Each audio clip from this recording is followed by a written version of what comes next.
Up with KREM begins now. Right now on Up with KREM, the Washington state outdoor mask mandate takes effect today. How large events across the state are being impacted. 2 people are in custody after a police chase in downtown Spokane over the weekend. Nicole Hernandez is live with the latest developments. Yeah, that's right. That police chase started as an armed robbery here on First Avenue between Jefferson and Madison. All of an update from police about what happened. And of course, we're going to take you outside, talk a changing weather pattern that brings about some cooler temperatures by the end of the week. Well, good morning and thanks for joining us on Up with KREM. I'm Channing Curtis. Glad to have you here with us. I'm Tim Pham. Today, Washington's large event outdoor mask mandate takes effect, and this means any outdoor event larger than 500 people must require masks regardless of vaccination status. Now, this mandate comes as Washington's COVID-19 hospitalization rates are the highest since the pandemic began. At least 90% of those hospitalizations are among unvaccinated people.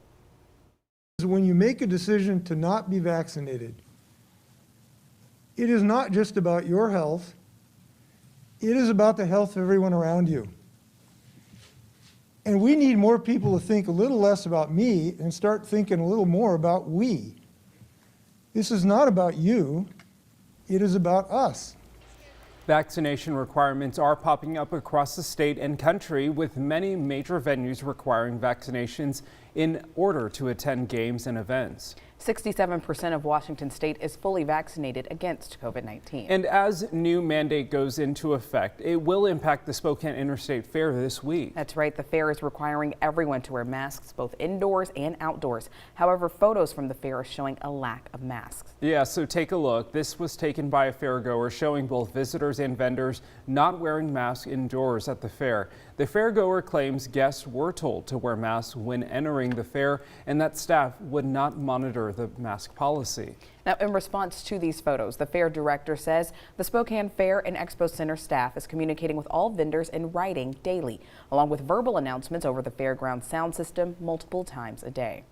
We'll continue on with our messaging. We just really want the community to help us do their part, and let's all keep each other safe. It is an amazing opportunity that we're still able to host the fair this year, and we want to be able to offer the full 10 days to everyone. So we need everyone to do their part.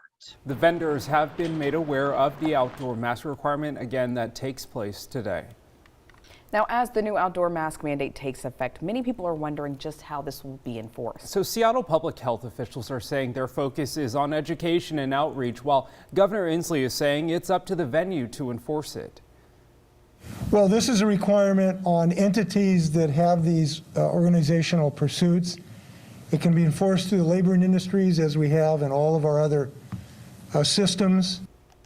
Now, the Washington DOH website says there could be potential fines, but it's unclear if they apply to indoor or outdoor mask requirements.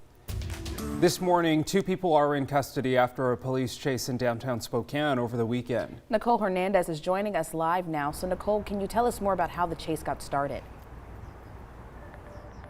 Yeah, so like you guys mentioned, as of right now, police have 2 people in custody because of this police chase. And really, it started as an armed robbery here on First Avenue between Jefferson and Madison, right where I'm standing right here. So take a look at this. Here's really all the events that led up to the fact that these 2 people were under arrest. So Saturday afternoon, Spokane police got a call to West First Avenue near Madison for an armed robbery. Later that day, they found the suspects driving at Maple and 4th Avenue. The driver crashed into the police car and started a chase. At one point, officers did lose them, but witnesses helped police find their car on Mount Vernon and 61st Street on Spokane's South Hill. Police booked both suspects into Spokane County Jail. Nobody was hurt, and police are still investigating this case. And this summer here in Spokane specifically, we have seen more crimes happening, so I was able to speak with the Spokane Police Department about that increase in crime. Fights, disorderly behavior, intoxicated individuals, those things can all occur, in that environment. So coming up in the next half hour, I'm going over our crime rates over the past 3 summers and what we looked like before a pandemic, during the pandemic, and then specifically this summer as well. Live in Spokane, I'm Nicole Hernandez. All right, Nicole, thank you. Let's get to Jeremy. Jeremy's tracking some cooler weather a little bit later this week, but we still have some nice days ahead first. I mean, they're all nice. Every day It's all great. Yeah, today's a TGIM. Our CW crowd hasn't heard that. Everybody yet. says that. Everybody says that. Welcome to Monday, TGIM. It's a thing. It's going to be a thing, maybe. Beautiful start to the day. How about that boat working its way into the harbor there in Coeur d'Alene? A little bit of a chop early this morning with a light wind as we move through the day. Expect a great day for many. Temps starting out in the 50s for a lot of us. 46 there in Sandpoint. Those temperatures are on the rise. Air quality stays at good. And we likely stay at good throughout the day today and tomorrow as well. So just know we're hanging on to our good air quality, 29 on the AQI currently, and that's about where we're going to stay through much of the day. And when it comes to cloud cover, a little bit this morning, then the sun works its way out.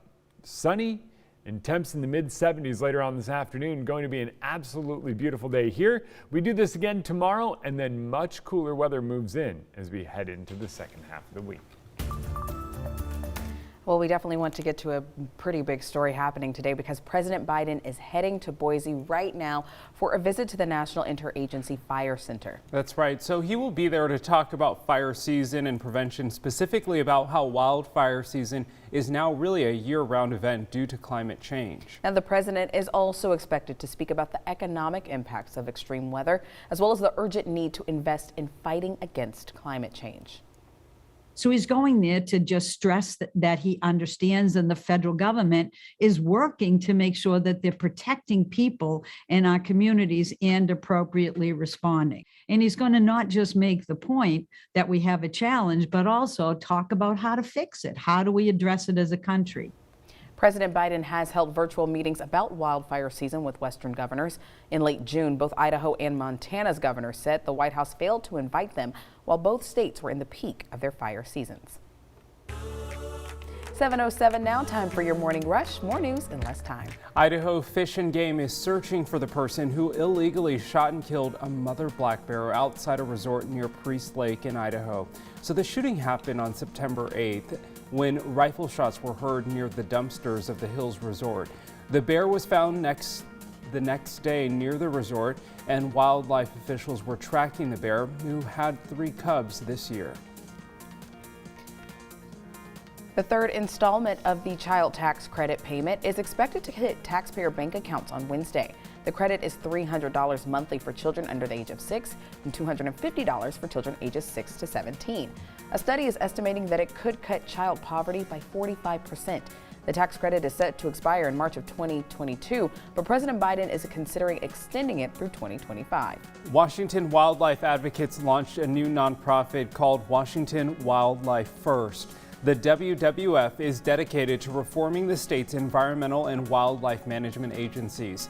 Spokane resident and advocacy director Chris Bachman says state management needs to shift to a conservation model and recognize the reality of climate change.